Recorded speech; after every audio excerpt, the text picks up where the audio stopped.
I think we're going to get the our super special guest presentation going on here. Let's see here.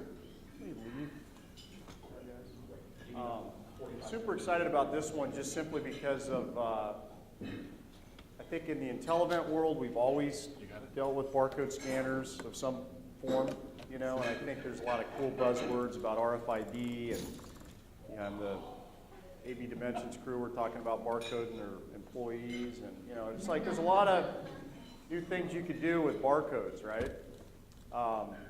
But one thing that I've noticed too, and the gentleman couldn't make the trip, but he's a big tire store down in Tuscadero, and he's like, man, it would be great if you could just barcode the tires into your inventory, and he's just, and we have these barcode solutions, again, for Intelevent, and you're going to enlighten us with some really cool stuff, but I just think whoever you are, you know, whether you're big or small or whatever, I think that the key is to kind of get us thinking about other ways to leverage the technology he's going to talk about, and then what I want from all of you is some feedback as to what we can do to make your life a little bit better, easier, faster, more efficient, just by us kind of putting our heads together. So, Todd Baggett, president of RedLine Solutions, very, very strong partner of ours. We've done some cool things together already, and he'll obviously talk about some of those details, but I'm going to turn the floor over to Todd to dazzle you. Great. Thank you, Don. And welcome, everybody. Hope you're having a good time. Can you hear me okay? Yeah. Okay, good stuff. Well, let's go ahead and get started today. Just a brief overview of what our agenda is. I want this to be interactive, so if you have questions, please stop me along the way and let's talk about them.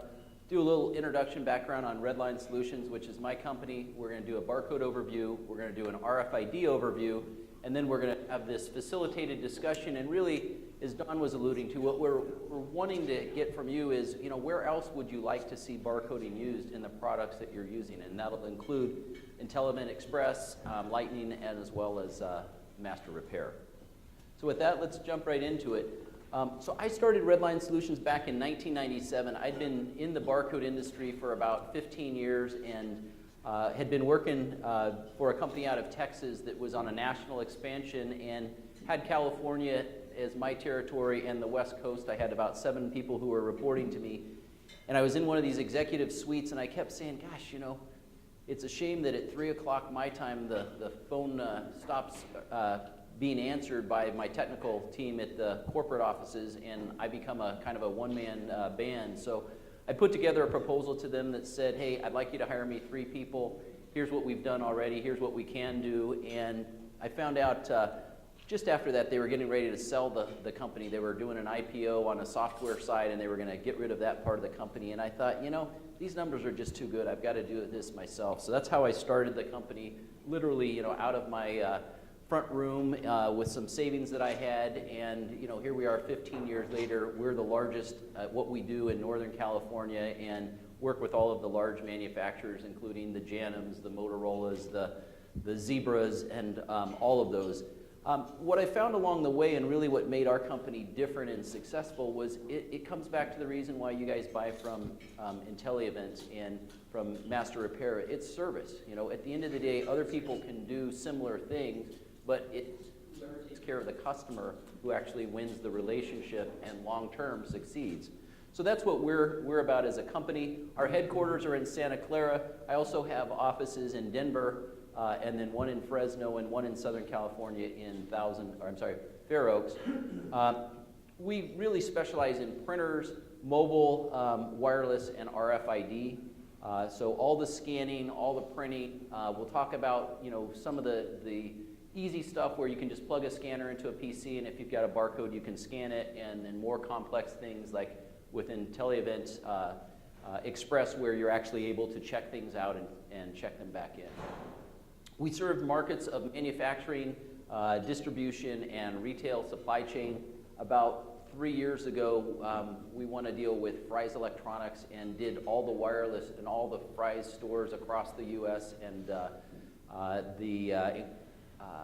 incredible Universe stores that they owned as well that came out of the Tandy Corporation. They bought that from Tandy out of Texas. Last thing, customer installations worldwide. We're headquartered in Santa Clara, and this general area, if you look at the population of corporate headquarters, it's amazing how many that we have in this area. And so what happens is a lot of the projects that we do, they say, great, this is good, now we need to roll this out worldwide. And so what we're doing is, in the countries that we can directly sell in, we do, and then we pull in partners in other countries to accommodate that. So some real basic stuff here. Kind of like the Southwest, when taking off in the morning and they say, hey, all those who've never seen a seatbelt before, this is what it is. That's this part of the presentation. I know that you've seen barcodes. I know you know what they are. We're going to start, real low, and then we're going to move it up a little bit. So basically, a barcode is just a series of lines and spaces that's machine readable that translates into a barcode that has meaning to it. And the barcodes are read basically by having either, it used to be contact device, and now it's almost all lasers or imagers. It goes through there and it basically gets some reflectance off of that. It says, I know what that pattern is, that equates to this algorithm, so it's this symbology, and this is what the data was. There's different languages out there, and so symbologies is the term that we use for those languages. This is one that you probably are most familiar with, UPC, so it's on your box of Wheaties, it's on anything you buy at the grocery store. Code 39 is another one that's been around for a long time. You'll sometimes hear it called Code 3 of 9. And then the one that's probably most popular today is the Code 128. And what makes Code 39 and Code 128 so popular is that they're full alphanumeric, and you can get ASCII values in there. So you can put lots of things in them that would be normal things that you'd expect to see, and you can decode. What's also interesting, and you're seeing more and more of these, are the 2D barcodes, and this is a data matrix code. What's unique about the data matrix and the other 2D code is what they've done is they've actually taken the symbology that was a linear symbology and they arranged it in a way that you actually scan it and you can have a whole lot more data. So in a barcode that's about 1 inch square, I can have somewhere in the neighborhood of 60 or 70 characters, whereas if I had one that was 1 inch long, it might only be 6 characters or 7 characters. So some of the other ones that you'll see is PDF 417, and if any of you have got a California driver's license in the last few years or got it renewed, you look at the back, you'll see that. And what's interesting, PDF actually stands for Portable Data File. And what that means is that even though the officer may not have a connection back to the database to look you up to find out all your details, by scanning that, the data is actually encoded right in the barcode. And you can actually put a picture in the barcode as well. Have all your relevant information, what's your height, what's your weight, what color are your eyes, so that they can make sure that that's actually you. And then the other one you'll see, and this is actually on a smartphone app from Starbucks, and you used to always have the card, and I would go in there, and probably anyone who's in sales knows the Starbucks well because they had free Wi-Fi. So you'd go in there, and if you had your card and you could get in, well now you can just show up and get on anyway. They've taken it to a new level, though, is you don't have to carry that plastic card with you anymore. You can charge it in your account, show up, hold your smartphone out, they'll scan it and deduct, hey, that was $4.50 for a latte. So interesting stuff there. Different types of scanners. That first one was a traditional kind of POS scanner where you slide something by at the grocery store. These other ones on the right, those are showing some, I believe those are iPods being made or iPhones being made, and a whole row of scanners across, reading them as they go by. So those are projection scanners. You also have countertop scanners, and you see these in a lot of convenience stores, a Walgreens, maybe a 7-Eleven. You have these wedge scanners, and wedge scanners are called that for the reason that they actually wedge in between the keyboard and the device. And so think of it as your mouse or your keyboard. If you've got a mouse and you click in a field and you start keying things in, that's where the data goes. With a keyboard wedge, it's the same thing. It just says, I'm going to follow wherever the cursor is. If you're looking for a sales order number and you put me in the sales order field and you scan it, I'll put that data in the field. You can also embed characters in them like a carriage return or a tab so that at the end of the scan, it'll actually move you to the next field. So these are real common. It used to be that they'd go in either serial or via keyboard, like a PS2 keyboard.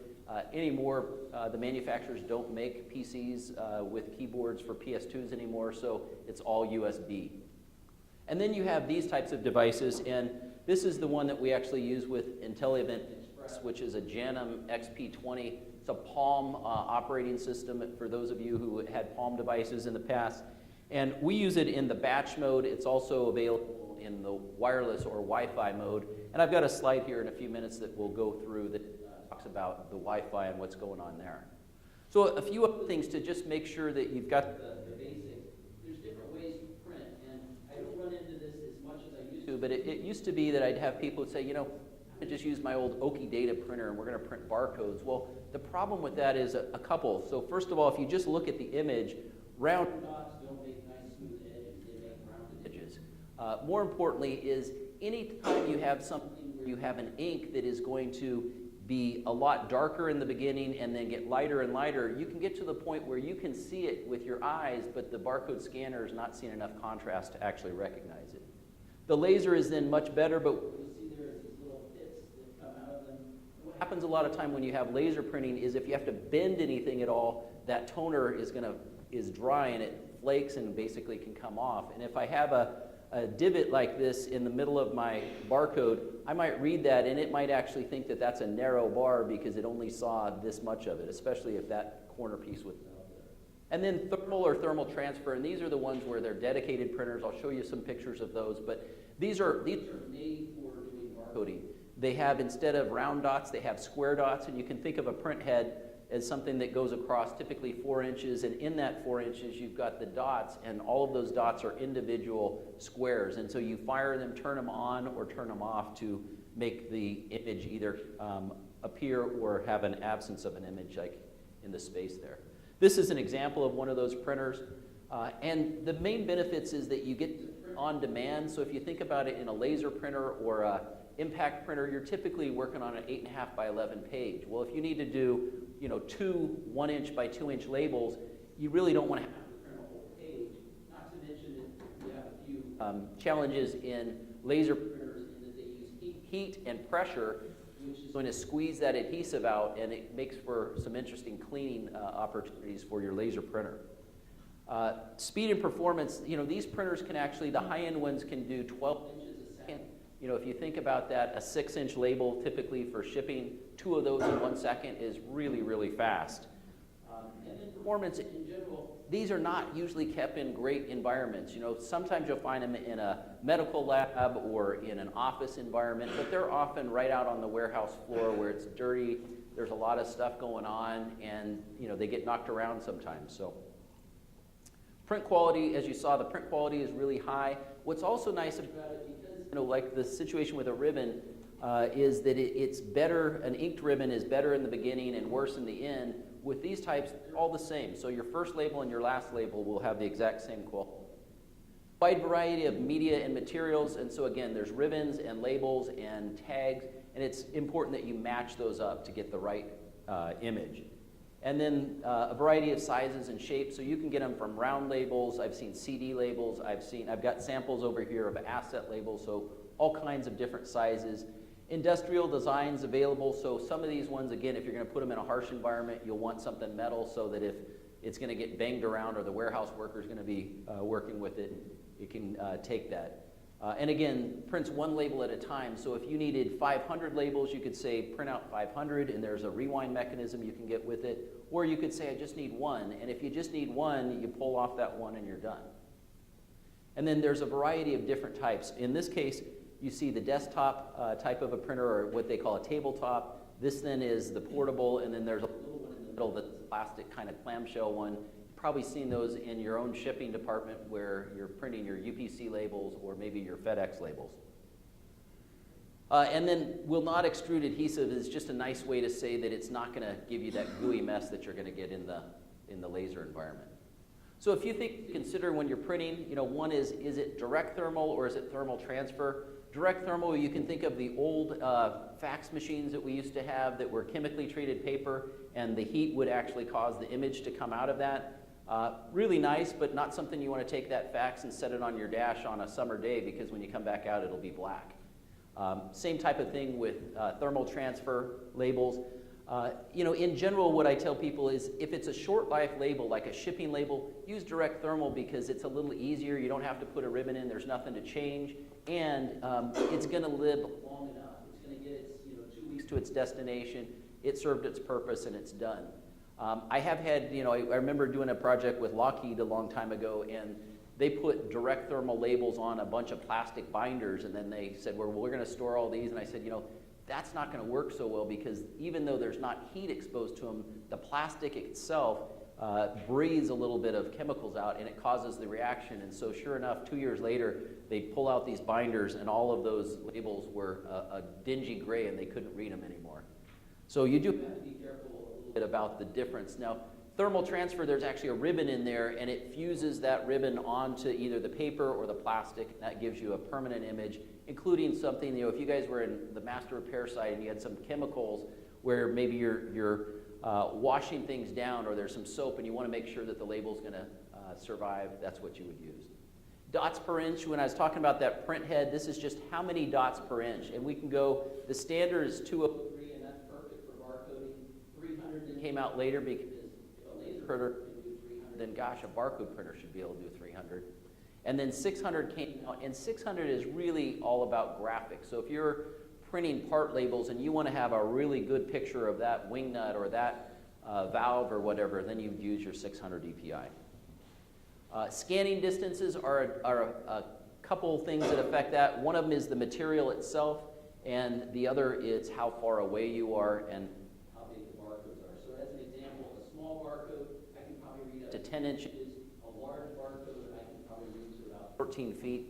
I do have a couple customers who are in the steel industry, and they have these big overhead cranes, and they'll pick up sheets of metal or rolls of metal, and they'll move them. And we made 100 millimeter barcodes that were literally 3 feet across, and the guy can scan them from about 70 feet away.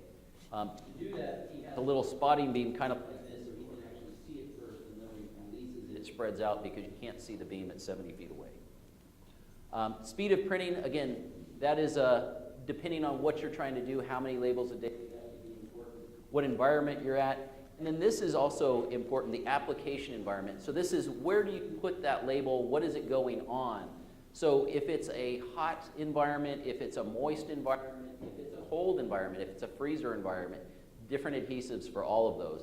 And then the other one is, what are you putting it on? So if you're putting on a tool that is a real rugged surface, you may actually have to have it wrap all the way around and stick on itself to make it stay. Whereas something else, corrugated box, no problem at all. One of the biggest challenges I've ever seen for labeling is actually tires. And there is special tire adhesive that is really sticky because a lot of the times the tires come in actually are a little bit oily, and you don't have time to clean all that oil off. You're just going to slap that label on it. So I mentioned I'd talk a little bit about wireless networks. This is beyond what we're doing right now in IntelliVent Express, but I did want you to be aware of it because you see it in the community. If you go into a Best Buy sometimes, you'll see someone walking around with a scanner. And what they're doing is these scanners are actually part of the Ethernet network. This is your typical kind of Wi-Fi scenario where you have a wireless controller, you've got a host that may be local, meaning it's at that site, it may be a remote site, and it gets connected to the Ethernet backbone, and then all these devices are going through there. So that's kind of the wireless scenario. You can also set up the printers wireless these days as well. And then the produce side of our business, we have a lot of people who use these print carts, and as they're building pallets, they'll have a mix of all kinds of different things. Well, once they have that final configuration, they'll say print, and they'll have the cart that's right there next to them because they're making, they're consolidating pallets, and there might be 20 of them right in a row, and if they actually print all the labels and go back and get them in the office and come back, it's back to eeny, meeny, miny, mo. Which one of these pallets does this label go on? So we always recommend that they do it right there at the site. So some of the common applications, again, product labeling, it's almost a no-brainer. If you look at anything that's being shipped, anything that's electronic, anything that has a serial number, it probably has a barcode label on it, such as this here. Inventory control, another real common one, everything from retail to industrial, point of sale, and then mobile customer service. And the mobile customer service is one that we're seeing a big surge in the last few years. Everyone from someone who's a physical therapist who comes out to your house will have a handheld, they'll do their things, record what they did, and the reason they're doing that is it's getting rid of a few things. It's getting rid of the paperwork that would be involved, because that paperwork they'd have to typically fill out at the end of the day, which takes them more time. It means they don't get it into the office, so if there's a building that's tight, that may lag 2 or 3 days. So by doing this, it also gives people the ability to really monitor their customer service and say, okay, I know exactly what happened, I know when it happened, and I know what action that we took. A great example is how Intelligent Express actually works and does the check-in and check-out of all of the rental items. So you can say, hey, here's my order, I'm checking out all these things, and knowing exactly what went out so that when it comes back, if there's something missing, you know not only what is missing, but which one is missing. So a couple things in barcoding just to be aware of, and mistakes and traps to avoid. One of the most common ones we see is printing without enough quiet zone. And quiet zone just means it's the space on either side of the barcode. So if you see in this case, I put the border right up next to the barcode. In reality, what you need is 10 times the narrowest bar there on either side, and that gives it what's called enough quiet zone so it can actually be read. Another one is printing on a dark background. Barcodes, for the most part, are read with reflectivity, so you're looking at contrast. So if I'm putting something on a dark gray black background or a red background, it's going to be hard to read. And we do have people who will use colors, do color coding because they want to have rotation control. Hey, everything that came in Wednesday is going to be blue, everything that came in Thursday is going to be red, everything that's Friday is going to be brown. You can do that, and what we do is we just say, look, work with us on the shades of those colors, because what we found is if we use pastels, they can read well. When you get primary colors and solid colors, it's not always the case. So again, you have to have that good contrast, and then assuming any label will work. I get this all the time. Well, I bought these labels down at Office Max, and they're not sticking onto my product that I put into the freezer, or they're not sticking onto my tool that I thought they were going to stay on. Well, of course not. It's a paper label that was meant to be applied to an envelope. So you get into things here and just say, again, match the right material to the application. And again, I use the tire example here because that's one where it really does make a huge difference. So now I'm going to jump into RFID and give you a quick overview on the RFID side. So, what is RFID is one of the things we'll cover. What are the components, how it works, what the goal is, and then some of the tag basics, and then what affects the performance of the RFID tags. I'll wrap it up with a couple case studies here. So first of all, RFID is radio frequency identification. It is another automated means of collecting data, so you can think of it as a complementary to barcode. It's not a replacement. We had some articles back about 10 years ago about the shopping experience of you, the consumer, filling up your grocery cart and just pushing it through, and automatically everything got rung up for you. That could happen, but it's probably not likely to happen in the next 10 years or so. It really comes down to, depending on what you're labeling, when they print the box that tube of toothpaste goes in, they put the barcode right in there, and there's really no extra cost to it. If they tried to do the same thing with an RFID, put an RFID tag on there, and that tag costs 60 cents, and all of a sudden your $1.99 toothpaste is $2.75, you may say, hey, I don't think that's really working for me. Not to mention just all the process involved in doing the labeling. Non-contact reading is one of the key things for RFID. So you do not have to touch it. It does not require line of sight, which does give us some certain advantages. The tags themselves are different types of tags, but tags can be programmed and reprogrammed. So if you want to, you can actually write data to the tag so that it continues with that data as it moves through the process. It's not a magical cure-all, and I think a lot of people sometimes view RFID as that. So it's a good technology, but you just got to make sure it's in the right application. The places that I see it the most successful today are what we call closed-loop systems. Closed-loop systems just means I don't expect anyone to read it outside of my environment. An example might be as you go into the Gap, and they have a rack like this that has a bunch of jeans on it. Well, someone will go by with an RFID reader and literally go like that, and they've read 80 pair of jeans. It knows everyone that's on that rack, and it records that, hey, this is what's here.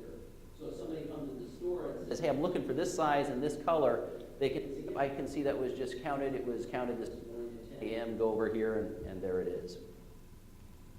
Okay, so the different components, you have to have something that's going to encode that. If you're printing a label, it's going to be a printer. The printer will have an encoder. I'll show you a little more details on that.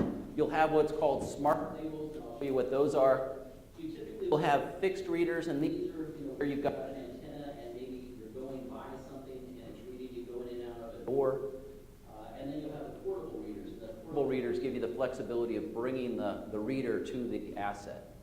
And most importantly, you have the software, because none of the RFID stuff just works like the keyboard where I just plug it in and it automatically goes in. Not quite so simple. You actually have to read the things, and what's different about RFID is that you actually, as I hit it with the energy, I may get 200 reads back in 3 seconds. I don't want 200 reads, I just want one. So software-wise, I have to read it and say, got it. I got the data, I matched 10 of them in a row were the same thing, that's what I'm going to keep, that's what's going to move forward. So RFID really isn't new. It was actually used initially in World War II. You see it now at toll booths, livestock tracking, access control, and then container tracking. There's actually tags now that on these ocean ships that have the big cargo on it, they've lost enough cargo that what they've done is they actually have tags that will connect with everything that's inside the cargo container to read it and inquiry it once a day, and then they'll have a satellite ship that actually has a cell phone in it that sends that signal up so that they're getting a daily count. So they would know if someone got into their cargo holder and took something out of that, know what day it disappeared, so they could say, hey, it happened when we were in this port, or it happened when we were open sea. If it happened in open sea, you're pretty sure it's somebody who was on the boat who did it. Okay, so this is kind of the mechanics of how RFID works. Basically, a couple items that you have here, and I've got this tag here, and this is a smart tag. I'll show you some other tags in a minute. You've got an antenna, you've got a reader, and you've got some type of a computer. The tag comes into the field, and the RF power signal powers the tag. So it actually sends something out to the tag. The tag's kind of asleep, and when it gets that, it's almost like a reflection. It sends it back. Now, there are powered tags that can give you greater distances, but most of the tags that you'll see on these smart labels have no power to them at all. I'll show you what the composition is in a minute.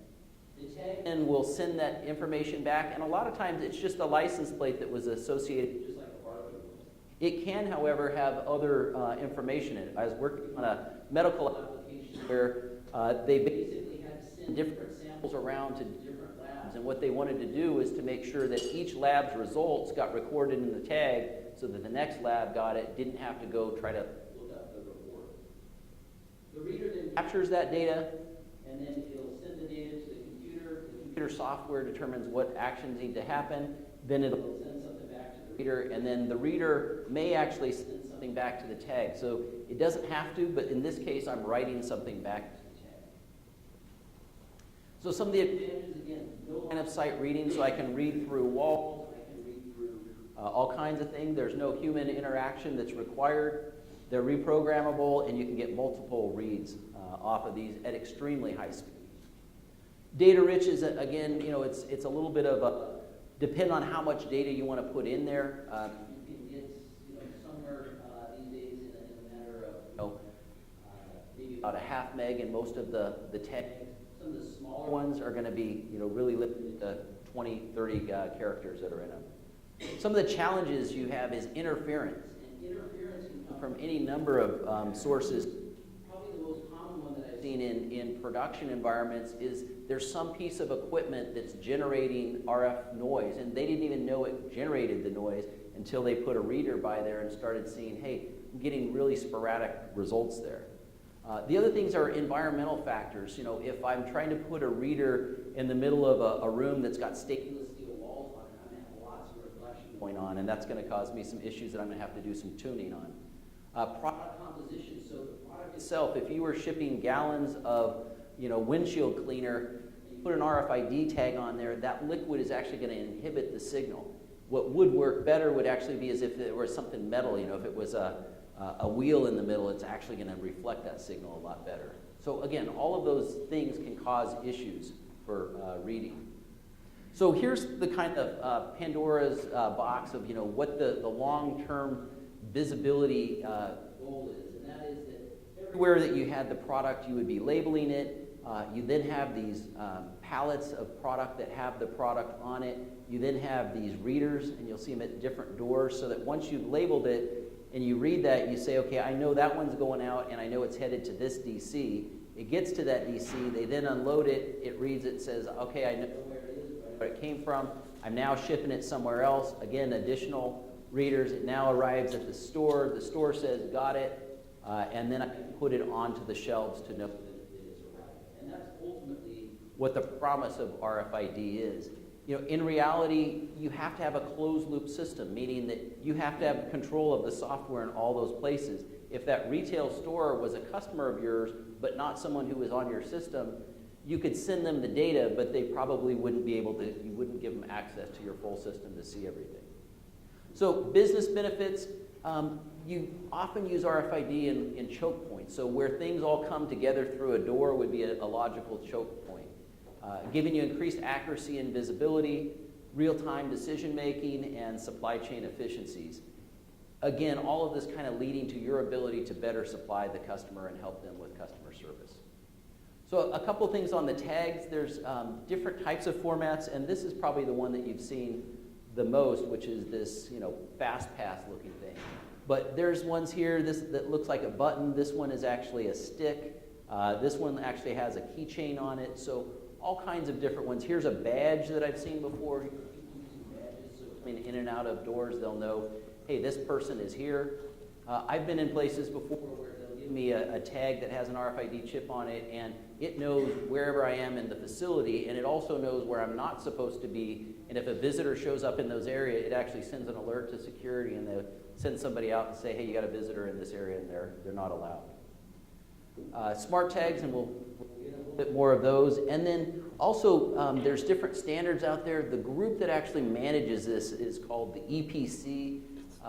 It's the same body that actually regulates barcoding and RFID. So it's now all under the umbrella of an organization called GS1. There's a GS1 US, there's GS1 for every country. They're the ones that are the standards body that publish specs that then industry uses to implement. I've been working on things for the last couple years in the produce area and helping them actually bring in the standards so that what they did was not going to be unique to the produce industry and be used by anybody. So if they were shipping items into a distribution center that was using, in this case, barcoding, all of those readers would be able to read their barcode. There's high frequency, and you can think of the difference in high and low as distance. Low is the one where, you know, I have my little badge and I put it up to the thing at the door and it clicks and it says, okay, you can come in.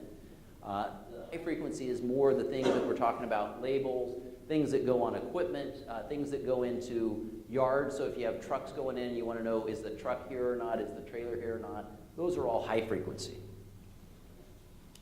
So here's how it all comes together. You've got these tag chips, and these are manufactured. There's literally, in that space, there's probably 400 or 500 tags.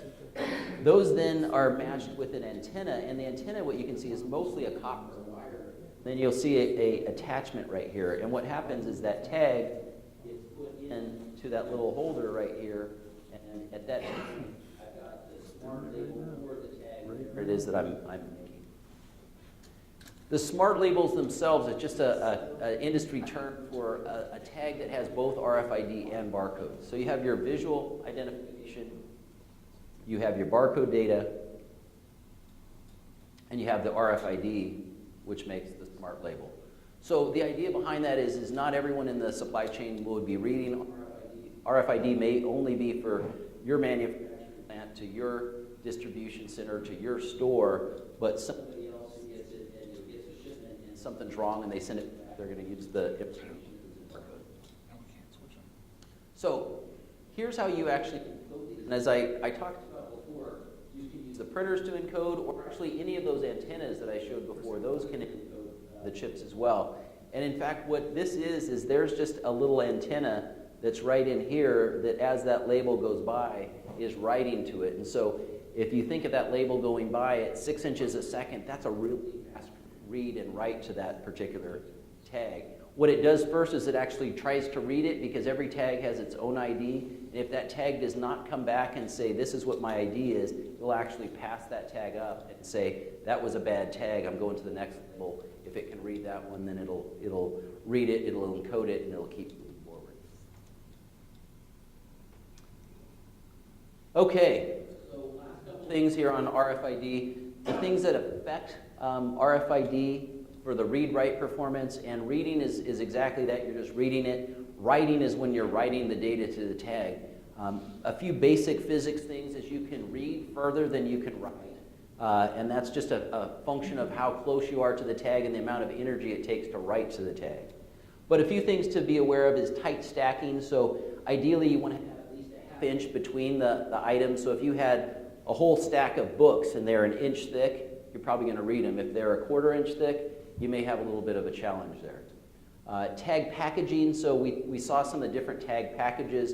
But based on the packaging, you will want to make sure you've got the right packaging for the right item. So if it's something for a tool, you're going to want something really rugged that can get beat up pretty well. I know for the oil industry, when they're drilling, the drill bits and some of the pipes that go down there will actually have an RFID tag on them. Those have to be extremely rugged because they're getting high temperatures, they're getting all kinds of oil on them, they're having all kinds of other issues. And then the materials themselves, metal and water, generally reduce the range. And so if you've got a metal rack that everything's on, you're probably that's shielding it a little bit, you're gonna have to get right up to that rack. Whereas if you had an open rack, something like that one for the coat rack, you could probably read it all real quickly. Last thing, harsh environment. Noisy environments cause interference, and noisy RF can be all kinds of things. It can be the equipment itself, it can be the cordless phone that you have, it could be a cell phone, it could be a pager, it could be that you're right next to a pager tower. All of those can affect it. So what you do in RFID is you typically do a survey in the actual environment with the equipment to make sure that you're going to be able to get the results that you're looking for.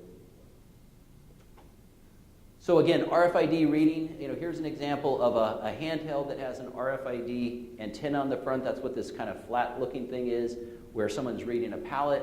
You also have portals, and the portal is, if you hear someone talk about a portal, is something like this, where you actually build a gateway that they go through. What you'll see on these sometimes is multiple antennas. In fact, you got 4 here, and that's pretty common, because in essence what you're doing is you're just creating this little field of magnetic energy that when it goes in, it's going to bounce off, and it's going to be read by any one of those 4 antennas. In some cases, what I've seen is actually 2 sets of those, and by having 2 sets, they can actually determine, was it coming in or was it going out, because they'll say which antenna read it first. Again, requires software integration is a key point here. So last thing, case study here. So Boeing, and this is a few years ago, was looking into using RFID, and they were saying, hey, I have some problems just tracking things. And so what they wanted to do is to be able to receive and track the work orders as things were going through the manufacturing plant. The processes themselves were pretty slow, and the updates were slow to happen, and so it was inefficient for them to know where things were. So what the solution that they employed was they put in these RFID, tied them to all the travelers and all of the components. And so what you'll see here is, as they're working on the planes, here's somebody installing something here. As this part was going by, there's actually an RFID antenna, and it read what was in there. And these totes here are actually going on a conveyor, were also scanned and read with an RFID antenna. So the benefit for them was it basically took their receiving time from 4 days to 4 hours. So a big company like Boeing, that made a huge difference, helped them improve their inventory accuracy and reduce their operating expenses. Another one is Las Vegas Airport, McCarran International. They had the problem of just tracking all the bags and making sure that they got onto the right plane or out of the screening area and to the destination it was going to go to.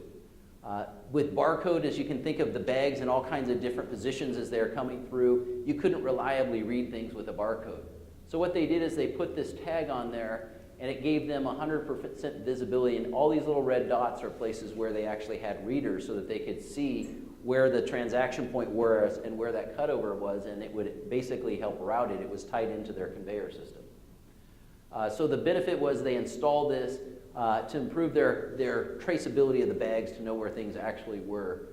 And I have not had problems with my baggage in Las Vegas in a long time. There's other places that I do. I don't know it's 100% due to this RFID, but it certainly has helped them a lot. So with that, the last thing I wanted to go over before we get into the conversation of where you guys would like to see barcoding in the applications is that we put together a special promo for IntelliVent Express customers that's going to run through the end of May. And basically what that is any of you who've looked already, there's a kind of a kit list that we've put together that says here are the components that you need, that includes the scanner, the single slot cradle, and a cable. And I've got that over here that we can look at after the presentation if you want to. But what this is it's basically $100 off on any of these setups, and that's going to run from today through May 31st. There is a promo code EXPRESS, and so when you're if you're interested in this and you're going to take advantage of it, make sure when you're talking to either myself or someone on my staff that you're saying, hey, I want to take advantage of the Express promo that's going on through the 31st. So with that, I wanted to open it up to really talk about, where do you guys want to see the applications? Where do you need barcoding? And it doesn't matter on the master repair side or the Express side. Any of you have thoughts on either how you're using it today or how you'd like to see it used in the future? Yeah? I've just started a new business where we're renting out clothing, small accessories like earrings, bracelets, and they all go up basically in a big trunk. And part of our labor process is counting it in, counting it out. And also, a lot of times what happens is we'll tell a client, hey, this and this, and they'll sell it and then bring it. We've been looking for it. So this seems to be a really good application of that. The challenge that I see is, of course, how do you, a lot of the stuff is labeled, but some of the button solutions maybe do not for some of the clothes, but some of the smaller things like the bracelets, The earrings. may be harder to barcode or RFID, so that would be a solution that I would definitely need to kind of see management approach that. That's good. And when you're shipping those now, do the earrings come in like a little plastic bag, or are they just in a little tray in the? It's big like drop-off. It's not like we're shipping them. Okay. It's a cute little trunk with, boxes that we put together, so we just kind of, inventory each time. We have a set kit, but they're not in plastic bags, although that might be the solution, is to make sure they're all in plastic bags. But then the new issue is having, when they come back, where's the plastic bag that end up, so. Right. It's probably not going to make it back. The market's not very good at repacking the trunk, so. Yeah.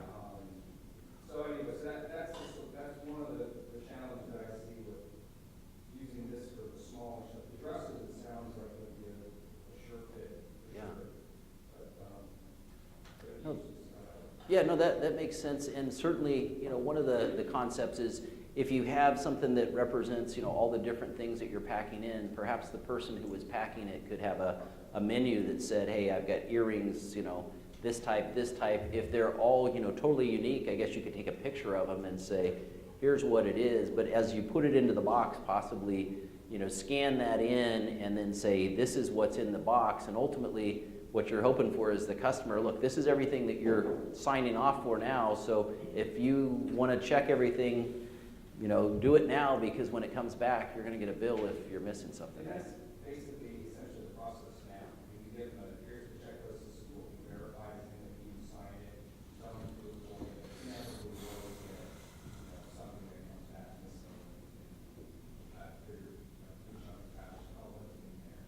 So having some ability to say, look, we have print out, it's barcoded, here it is, this is a complete list, and actually when it comes back, would be phenomenal. Good. Good input. Did you have one back there? I did. We used to work with a lot of high-end equipment manufacturers, and the product was very expensive. And our inventory moved around quite a bit. And we're talking about, a projector that, had cost of, say, $60,000, $80,000, $100,000. And you had a lamp module in it that cost $5,000 or $6,000 or $7,000 that could be removed in a couple of minutes. You had boards in there that were $10,000. Is there an application for the RFID from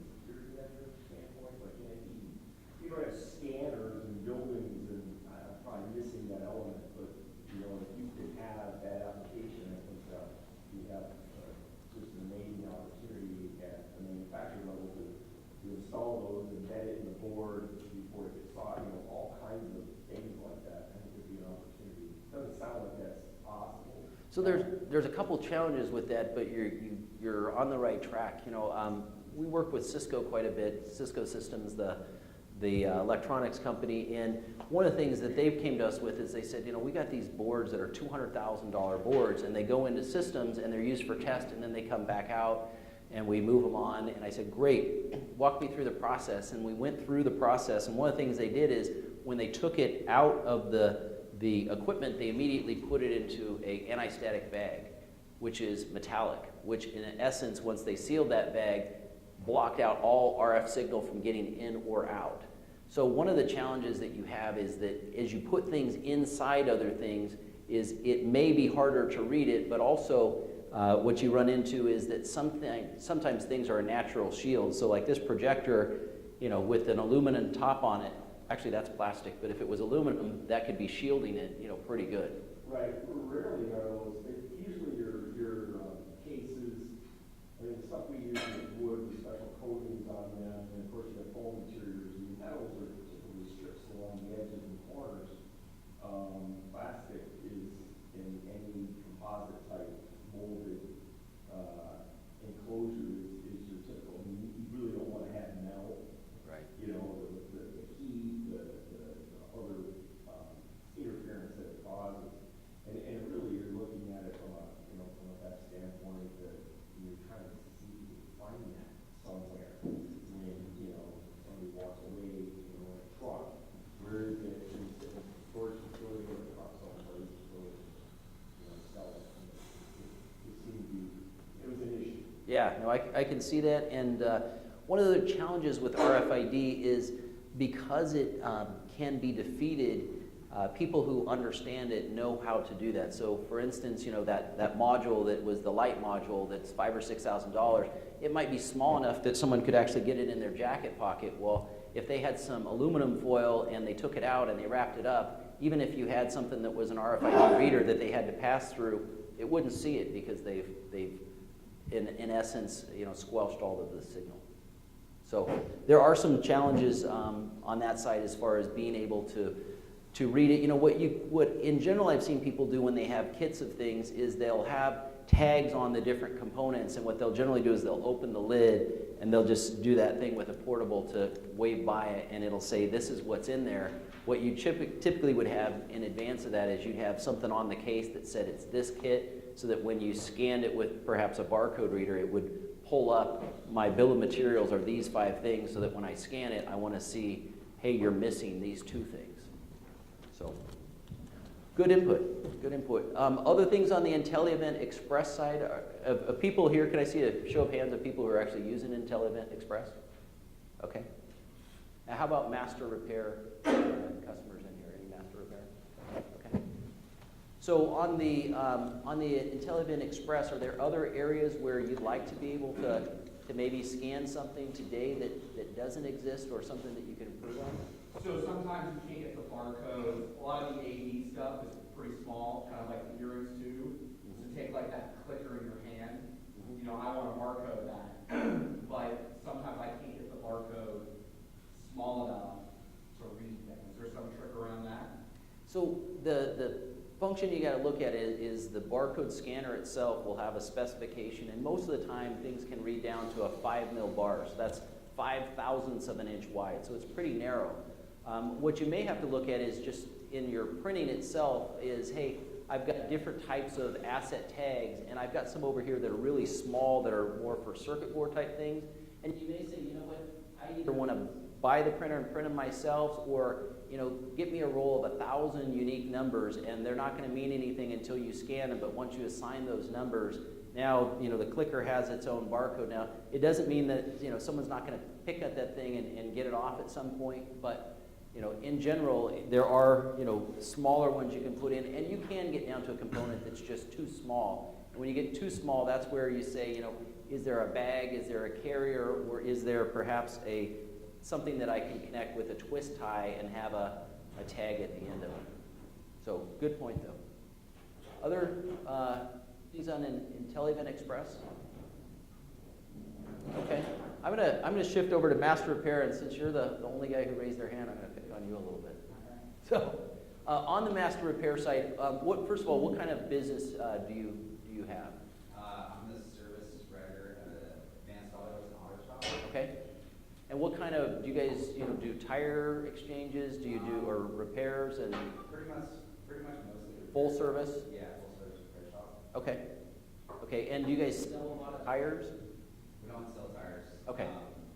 That's all sublet. Okay. Yeah. Just on the whole, because I could talk on behalf of some of the guys I've talked to, but you said up there on one of the slides you dealt with the tire surface and Yes. something like, so you implemented for? We did. So we have a company that's out of Long Beach that's called Greenball, and what they do is they actually are the ones who will sell the tires to, say, a Honda tractor or something, and they'll bring in the tire, they'll put on the tire on the wheel and then ship it that way. And they had a big problem because they were wanting to do inventory, and every label they had just kept falling off. So we actually had to design some specific labels for them.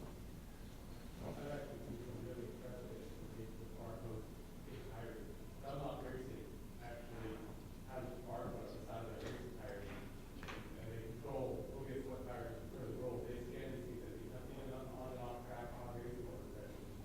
Wow. That makes a lot of sense. I've also seen some applications where there's companies that will actually keep track of the maintenance of a vehicle. And so, for instance, tires, they'll say, hey, when the tire goes on, it should be lasting me 30,000 miles.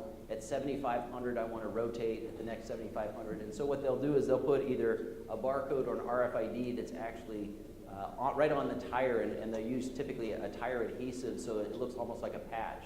And then what they're able to do is they're able to come back and say, hey, this particular vehicle is now due for a rotation. Where's the vehicle? Pull it in. Sure. We have a lot of metal products. Are the reusability issues with metal just blocking or is it reflection? In other words, if I have a stack of metal parts that is high, and as long as the tags are external, is that a problem or is it actually reflection? It's both, actually, and what it comes down to is typically with the metal itself, what they'll do is if you have a tag on it, there'll actually be like some foam in the middle of it that gives you even, an 1/8 or 1/10 of an inch separation between the tag itself, because you've got the antenna and then the surface. Because if I put that directly on the metal, it may be a case where it actually can't get that signal back because the metal behind it didn't let the signal develop, right? So the signal's it's hitting it, but it's tied to the rest of the metal and it's not able to get that reflective signal back. So what usually happens is, again, you'll have a tag and you'll either have something where you put something that hangs off of it, kind of like a price tag that'll hang off of it, or you'll have these tags that'll have a little foam underneath them that give you just a little separation, and then that'll allow you to read the tool.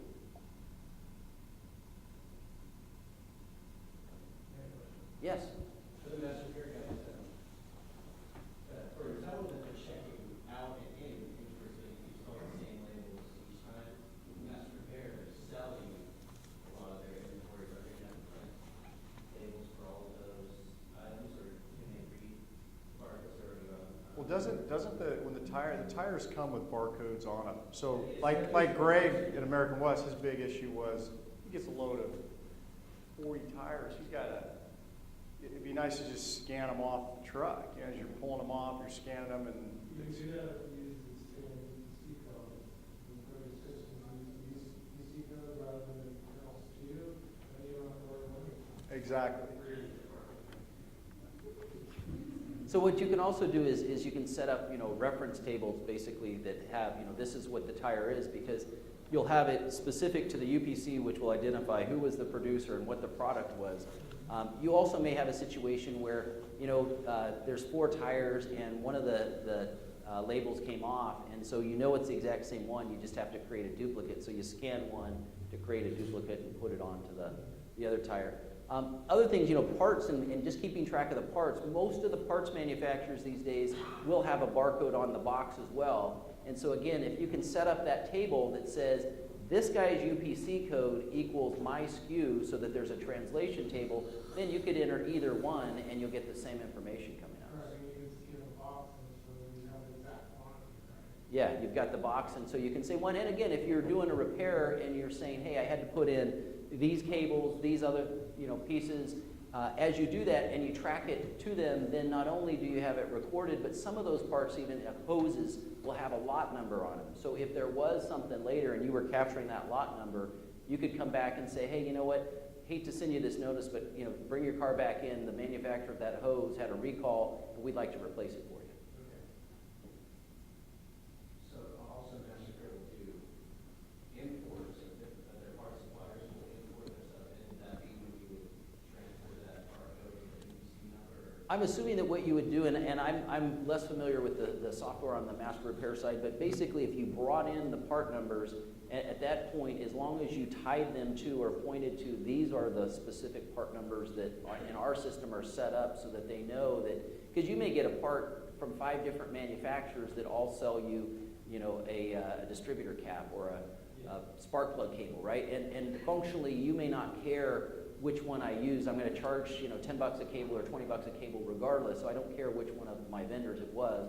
I just want all of them to be in there and all of them to get charged. So in that case, again, you either have to hope that they're all labeling, or you have to do your own labeling to say, when it came in, I had a label, I put it on, that's my label, and I will use all of these interchangeably. What I would recommend we do, just to be, because I think Express, we could dig into it, and talk to the folks that are here on how to maximize one of these today, because it exists today. Yeah. And then maybe go from there to talking to the Lightning team. And, I think right now, A-Vista, you're going from Express to Lightning, right? We got a decision to make. And then, but I think if we go from Express, kind of a deep dive, whoever's in that class, as we go downstairs, just focus on that. Sure. As it relates to how do we get the most out of that solution today, because it exists today. Mm-hmm. And then probably the next most likely would be, somebody that's, are you using scanners today? We were and have stopped, just with like printing barcodes and maintaining it, being way too much work. Okay. But just switching gears, just Sure. going, talking a little bit about Lightning, how we can apply it to that, and then ending with master repair, and just kind of, that way we're not wasting anybody's time, because there are some focus groups. And Yeah. I think we can get a lot out of those sessions. But I think the good news is everybody got a really good background on just, it's kind of the evolution of barcode. And here's my contact information. It's like anything else. There's people here in the room who've probably been in their trade for 15 years and more and become an expert on it. If you have a question that comes up, you don't have to be a customer buying something. You can simply call or shoot me an email, because a lot of times what I found is that people will get confused, and sometimes the people selling equipment confuse them, and you just need someone who understands to say, that makes no sense, or yes, they're on the right track, here's where else you should go. So my contact information is up there. Feel free to contact me anytime. You can also reach me through the IntelliEvent folks. So if you don't write it down today or you don't have it after that, contact Chuck or Andy, and they'll put you in touch with me, and we'll make sure that your questions get answered. Cool. Great.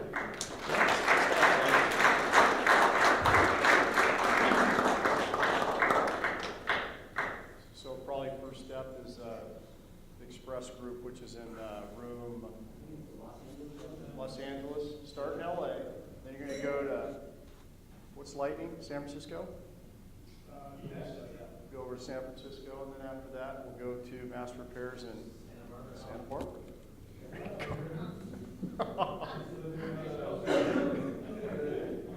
All right. Yeah, thanks a lot, Todd. That was awesome.